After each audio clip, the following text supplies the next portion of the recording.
Hello students, आज मैं आप लोगों को सॉलिड स्टेट के फर्स्ट चैप्टर केमिस्ट्री 12 का टॉपिक लेके आया हूँ, the principle packing of solid. The principle packing of solid. जैसे मैं आप लोगों को इससे पहले की जो वीडियो उसमें बताया जा चुका है, पैकिंग एफिशिएंसी क्या है, क्रिस्टल लैटिस क्या है। तो जैसे हम लोग देखते हैं कि कोई भी सॉलिड है तो छोटे छोटे पार्टिकल से मिलकर के बने होते हैं, है ना। इन्हीं पार्टिकल्स को हम लोग कंस्ट्रेंट पार्टिकल्स कहते हैं। कौन सा?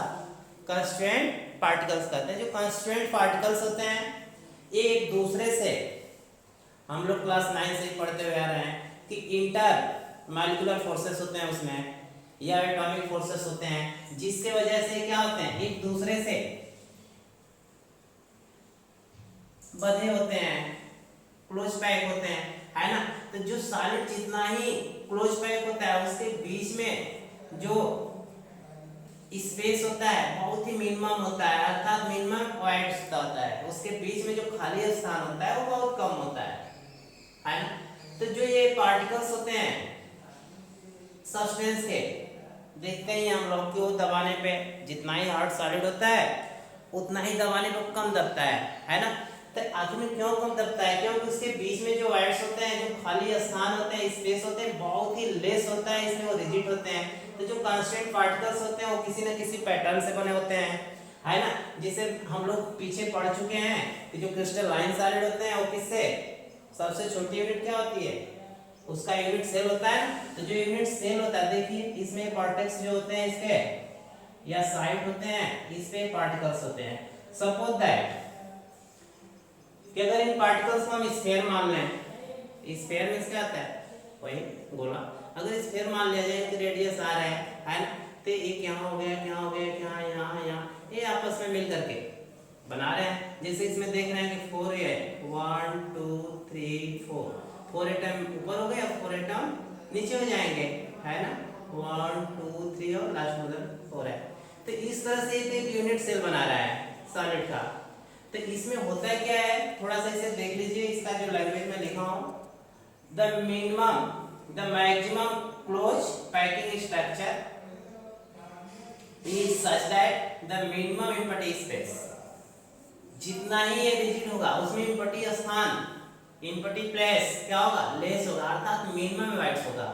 दूसरा चीज देखिए, जो कांस्टेंट पार्टिकल्स होते हैं are consider rigid in principle and sphere of equal size. ये क्या हो सकते हैं, ये रिजिड हो गए, अगर इनको स्फीयर मान लिया जाए, है ना, तो ये रिजिड होगा। और क्या होगा, रिजिड के साथ साथ इन कंप्रेसिबल, उसको बहुत लेस दबाया जा सकता है। और स्फीयर ऑफ इक्वल साइज, ये लगभग कैसे होते हैं, इक्वल साइज के होते हैं, ठीक है। तो इस तरह से आपको तो हम सॉलिड के विषय में बता रहे हैं कैसे उसका फॉर्मेशन होता है। अब उसको हमें पढ़ना है 3 डायमेंशन में, है ना। 3 डायमेंशनल क्लोज पैकिंग पढ़ना है हम लोगों को।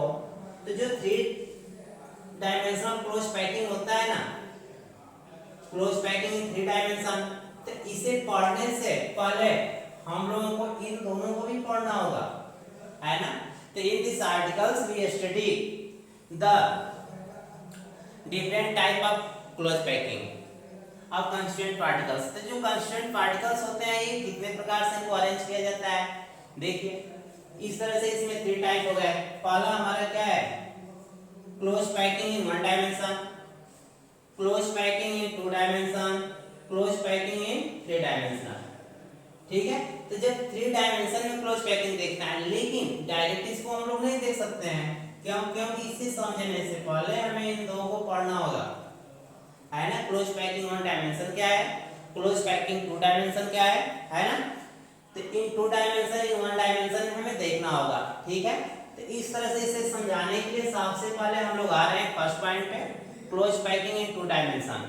क्लोज पैकिंग इन 2 डायमेंशन, तो 2 डायमेंशन का मतलब आप लोग देखते हैं, है ना। 1 डायमेंशन भी देखते हैं। जैसे हम लोग अपना जो पिक्चर या फोटो बनवाते हैं ना कैमरे में, जो स्टूडियो वाला निकाल कर देता है, देखते हैं उसमें 2 डायमेंशन होता है। हमारी क्या हाइट होती है और प्लस हमारा थिकनेस या चौड़ाई कर सकते हैं उसको, ठीक है। लेकिन 3 डायमेंशन का मतलब कि उसमें हमारा लेंथ भी होना चाहिए, ब्रेथ भी होना चाहिए, हाइट भी होना चाहिए, है ना। तो यहाँ पे हम पहले सबसे पहले एक्सप्लेन करेंगे, हम लोग पढ़ेंगे किसको, close packing in one dimension. तो close packing in one dimension है क्या, वन डायमेंशन जिसमें एक ही साइड एक ही एक्सिस हो, या तो एक्स एक्सिस पे हम ले सकते हैं या वाई पे या जेड पे। तो जैसे सपोज दैट मान लीजिए कि जो ये एटम है, क्या है, एटम्स या कंस्टिट्यूएंट पार्टिकल्स हैं, तो कैसे अरेंज हो रहे हैं। अगर सपोज दैट ए लीनियर हो, क्या हो, अगर हम ले रहे हैं कोई भी एक्सिस है, जैसे इसमें हम फिगर बना रखे हैं, जैसे मान लीजिए ये हमारा एक्स एक्सिस है, या उसको वाई एक्सिस भी मान सकते हैं, जेड एक्सिस भी मान सकते हैं, चाहे ऊपर ले लें या सामने ले लें, ठीक है। तो ये एक्स एक्सिस ले लिए इसे। अगर एक यहाँ पे एटम को हम यहाँ पे क्या कर रहे हैं, अरेंज कर रहे हैं, दूसरे एटम को अरेंज कर दिए, थर्ड को भी अरेंज कर दिए, फोर्थ को भी अरेंज कर दिए, फिफ्थ को और सिक्स को, सोया, ठीक। अब यहाँ पे इसको अरेंज करने का एक मैनर क्या है, इनका सेंटर देख रहे हैं ना, इसका सेंटर, इसका सेंटर, इसका सेंटर, इन सबका सेंटर क्या होना चाहिए, लीनियर होना चाहिए, एक एक्सिस में होना चाहिए। देखिए जो एक्स एक्सिस में है सब। दूसरी बात कि इसमें हम देख रहे हैं कि एक एटम को कैसे रखते हैं, एक दूसरे से टच करा के, जैसे फर्स्ट एटम को सेकंड एटम टच किया, सेकंड को थर्ड किया, थर्ड को फोर्थ किया, फोर्थ को फिफ्थ, फिफ्थ को सिक्स, सोया। अब आगे भी लिख सकते हैं। तो अब जो हमारा close packing in one dimension है, अगर इसे देखा जाए, इससे क्या क्या हमें पॉइंट निकल करके आ रहे हैं। तो इसमें कई चीजें हैं, जैसे एक क्या हमारा रो बन गया ना, अगर इनको हम अरेंज कर रहे हैं तो रो बन गया। तो इस रो में देख रहे हैं कि सब के सब एक दूसरे को टच करते हुए, अर्थात इसमें अगर चेक किया जाए तो एक एटम को, जैसे सेकंड है, इसको देख लीजिए, सेकंड एटम को कौन कौन इधर से फर्स्ट टच कर रहा है और इधर से थर्ड टच कर रहा है, टू को। देखिए इसको टच करने वाले कौन कौन से हैं, फर्स्ट और थर्ड। थर्ड को देखेंगे तो इसे टच करने वाले सेकेंड है और फोर्थ है ना, थर्ड वाले को। तो इस तरह से एक एटम को आप देख रहे हैं कि क्या हो रहा है, दो एटम टच कर रहे हैं। तो constituent particles arrange them in row and touching each other. इसमें करना कुछ नहीं है, जब वन डायमेंशन में देखते हैं, स्टडी करेंगे या कर भी रहे हैं, तो जैसे इसमें देख रहे हैं क्या कि जो हमारा अरेंज करने का मैनर है, मतलब इस यूनिट सेल को, तो एक यूनिट से, तो इसमें जो एटम है, तो एटम जो होते हैं किसको, वन डायमेंशन में टू एटम एक दूसरे को टच कर रहे हैं। पहला पॉइंट निकल के आ रहा है इससे, the constituent particles arrange them in a row and touching each other, एक दूसरे को टच करते हुए जब हम रखेंगे, ठीक है। दूसरा इसमें से निकलेगा क्या है, एक शब्द आता है कोऑर्डिनेशन नंबर। कौन सा, कोऑर्डिनेशन नंबर।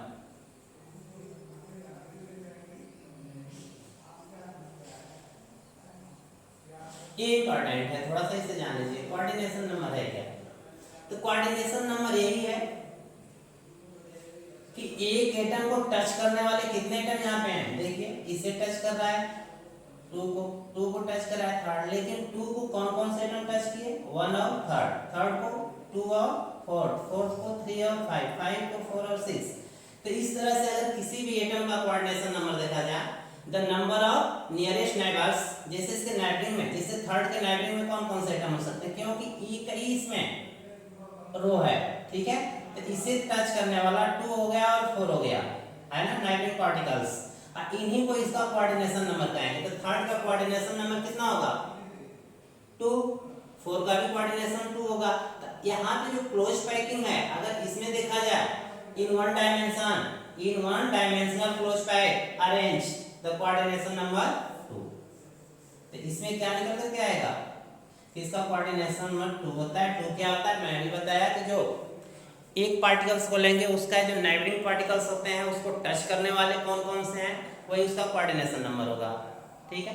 तो इस तरह से ये जो हमारा है, यहाँ पे जो इसकी लैंग्वेज लिखा हूँ, ये थर्ड पॉइंट निकल करके आ रहे हैं हमारे वन क्लोज पैकिंग में से। अब हम नेक्स्ट देखेंगे किसको, close packing in two dimension. तो सबसे पहले टू डायमेंशन समझ लीजिए। टू डायमेंशन होता है क्या है, जैसे मैं अभी बताया कि यहाँ पे एक ही हॉरिजॉन्टल लाइन खींचे थे, कितना, ये हॉरिजॉन्टल लाइन 1 है,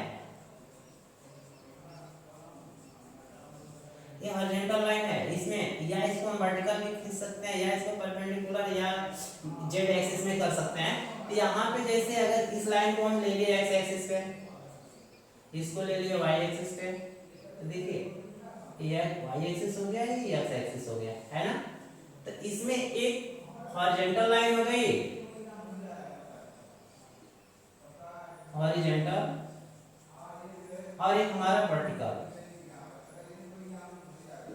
अब इन दोनों के थ्रू अगर हम अरेंजमेंट कर रहे हैं किसको, पार्टिकल्स को, कांस्टेंट पार्टिकल्स को, यहाँ पे जो हमारा स्फीयर है इसमें जो यूज हो रहे हैं सॉलिड फॉर्मेशन में, अगर इनको 2 लेयर में हम करें, 2 पार्ट में, जैसे अभी मैं उसमें खींचा था, यहाँ पे देखिए, तो ये जब 2 एक्सिस में, मतलब एक्स एक्सिस और वाई एक्सिस के थ्रू अगर हम डायग्राम बना रहे हैं तो ये 2 डायमेंशनल होगा। लेकिन जैसे 3 डायमेंशन को देखा जाए तो इसी के हमारे सामने अगर निकाल लिया जाए ऐसे, ये इस पे ऐसे एक्सिस सामने खींच लिया जाए तो जेड एक्सिस हो जाता है, उसको हम कहेंगे क्या, 3 डायमेंशन। तो 1 डायमेंशन में एक एक्सिस होता है, 2 डायमेंशन में 2 एक्सिस हो गया, और 3 डायमेंशन में 3 एक्सिस हो गया। ठीक है, जो 3 एक्सिस हो गया तो इसमें अभी हमें ऐसे नहीं पढ़ना है, इसे नेक्स्ट वीडियो में देखा जाएगा। लेकिन यहाँ पे देखिए क्लोज पैकिंग इन 2 डायमेंशन, तो जो क्लोज पैकिंग 2 डायमेंशन होता है इसका कुछ लैंग्वेज लिख दिया है, जैसे this structure can be generated by placing the row of close packed spheres side by side. Main चीज यही है, साइड बाय साइड।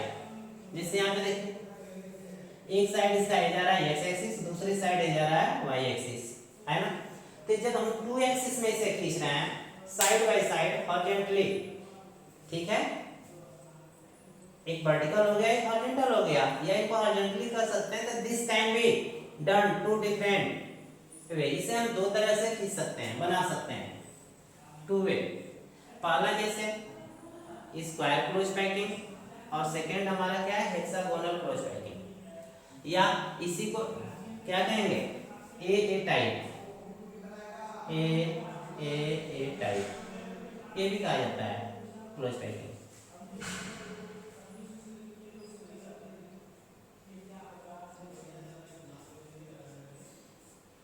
ठीक, ए बी टाइप हो जाएगा। ठीक है, अभी मैं इसको समझा रहा हूँ स्टार में क्यों ऐसे कहा जाता है। देखिए जैसे हम इसमें एक्सिस ले लिए एक्स एक्सिस, इसमें हम ले लिए वाई एक्सिस, इसके वर्टिकल, ठीक है।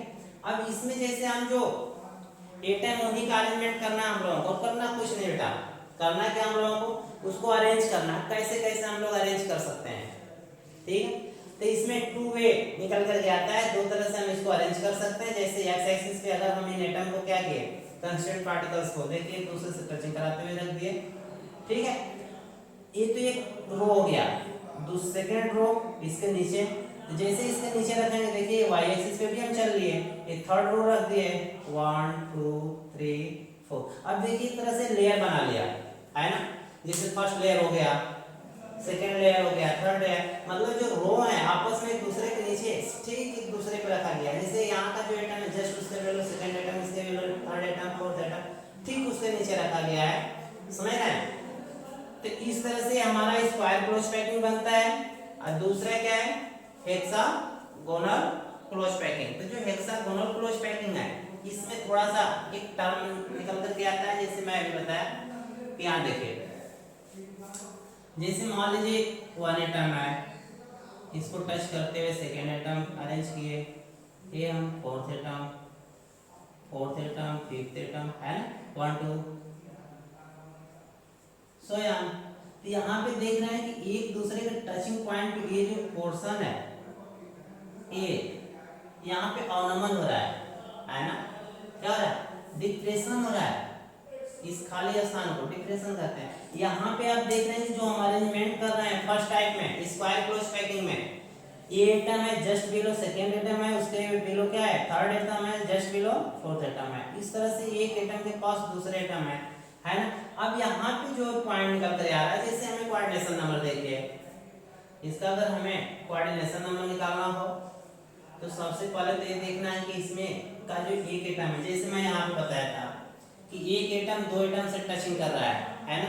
यहाँ पे देखिए कि अगर एक कोई भी एक एटम ले लीजिए, सपोज दैट मान लीजिए जैसे हम ले रहे हैं, अब इसको चेक करना है कि किससे किससे टच कर रहा है। देखिए एक यहाँ टच कर लिया, एक इससे टच कर रहा है, यहाँ टच कर रहा है, यहाँ जैसे यहाँ इस एटम से टच किया, इसको हम ए ले लिए, 1 लिख लीजिए, इससे टच किया 2, इससे टच किया 3, इससे टच किया 4। इनके सेंटर को मिला दीजिए, इनके सेंटर को देखिए मिला रहे हैं।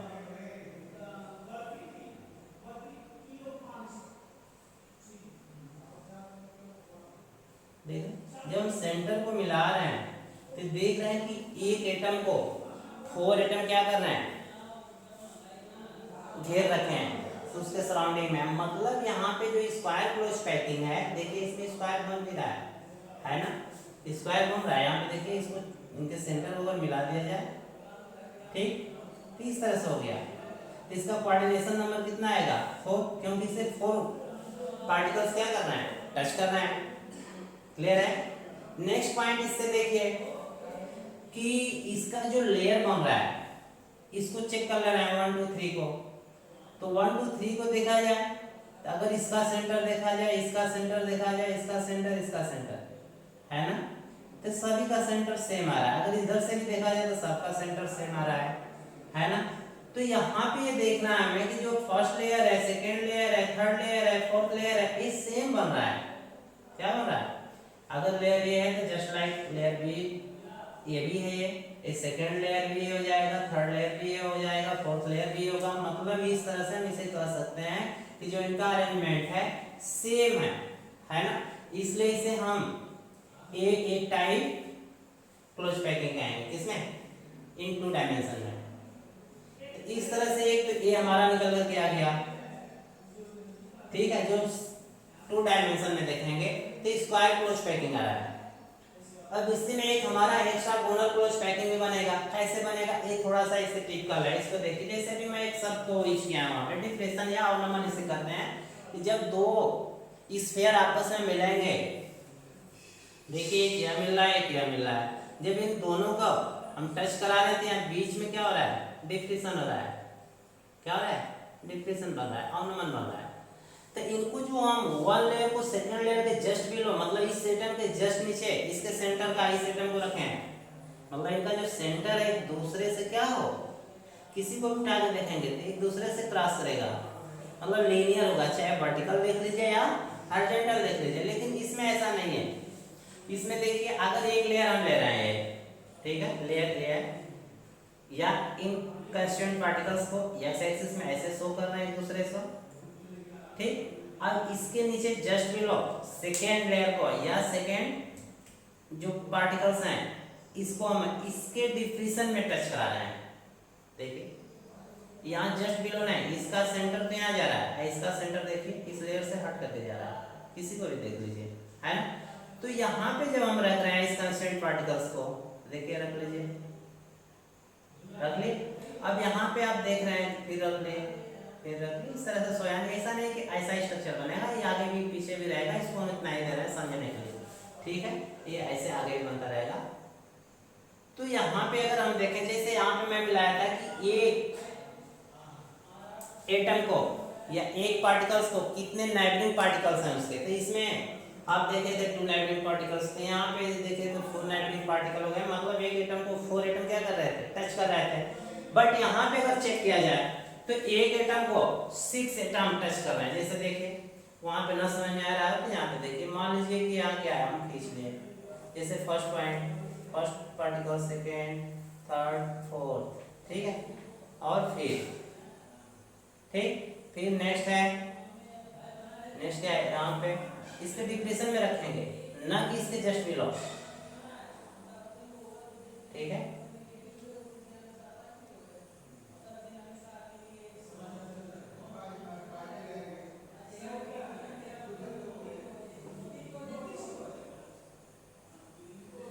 तो कोई भी जैसे मान ले रहा है इस एटम को, ठीक है, तो इसका नाइट्रोजन एटम कौन कौन सा हो सकता है, देखिए ये 1 हो गया, 2 हो गया, 3 हो गया, 4 हो गया, 5 हो गया, 6 हो गया।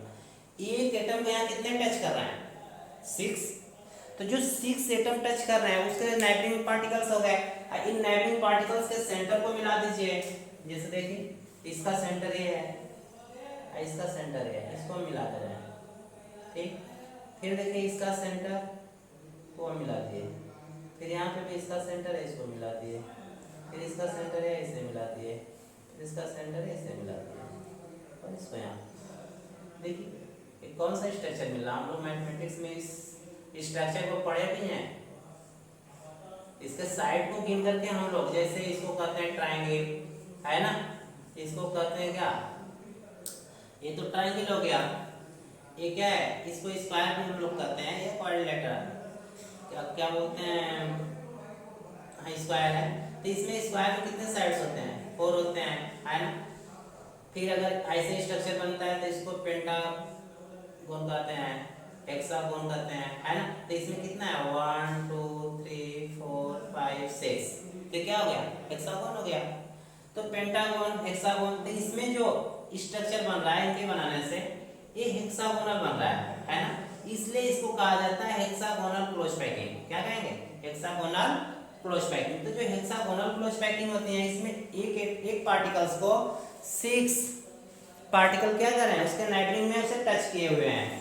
अगर इनको देखा जाए तो इसका कोऑर्डिनेशन नंबर हमारा कितना आ जाएगा, कोऑर्डिनेशन नंबर आ गया 6, क्योंकि मैं पहले ही बता दिया हूँ कोऑर्डिनेशन नंबर है क्या था, number of nearest neighbouring of A particle is called coordination number. ये इंपॉर्टेंट चीज है।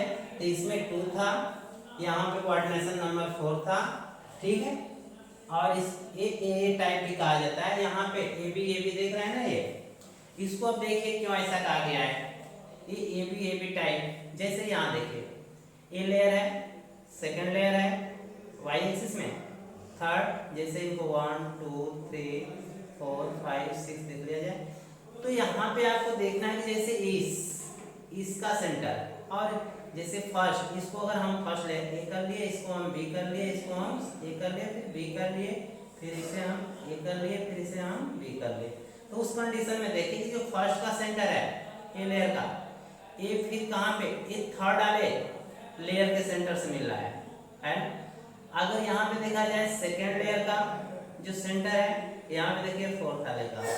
तो कहने का मतलब कि यहाँ पे फर्स्ट और थर्ड सेम है, और फिर यहाँ पे सेकेंड और फोर्थ सेम है। तो कहने का मतलब ये हमारा ए लेयर है, तो ये हो गया, इससे डिफरेंट हो गया। अभी क्यों डिफरेंट हो गया, क्योंकि इसका सेंटर इससे अलग है ना। इसके डिफिनेशन में ये लेयर पार्टिकल्स अरेंज हुए हैं। तो अगर इसका देखा जाए तो इसको हम बी कर लिए, फिर अगर इसे देखा जाए तो ये वाला जो है जस्ट बिलो किसके है, ऊपर वाले पार्टिकल्स के, ऊपर वाले पार्टिकल्स के जस्ट बिलो ये वाला आ रहा है ना। जैसे 2 डायमेंशन में था, यहाँ पे स्क्वायर क्लोज पैकिंग में कि एक ऊपर एक, तो यहाँ पे देखिए इसके ऊपर ये आ गया। तो कहने का मतलब अगर एक कांस्टेंट पार्टिकल से जस्ट लाइक ये हो जाएगा, तो ये हमारा ए हो गया, ये भी हमारा ए हो गया, ये बी हो गया। अब बी के ऊपर देखिए ए वाला फोर्थ वाले लेयर का पार्टिकल्स है, तो बी हो गया। इस तरह से इसे हम कह सकते हैं A B type close packing. तो इस तरह से आज इस टॉपिक में हम आप लोगों को तो कौन क्लोज पैकिंग इन 1 डायमेंशन, क्लोज पैकिंग इन 2 डायमेंशन, जब इन दोनों को हम लोग समझ लिए तो ये थोड़ा सा जटिल है बेटा। इसे नेक्स्ट वीडियो में एक्सप्लेन करेंगे। अब इस नेक्स्ट वीडियो का मतलब इसे समझना बहुत जरूरी था, ठीक है। तो इस तरह से आज मैं आप लोगों का यहीं पे टॉपिक समाप्त कर रहा हूँ। नेक्स्ट वीडियो में क्लोज पैकिंग इन 3 डायमेंशन पढ़ाएंगे। Okay, thank you for watching this video.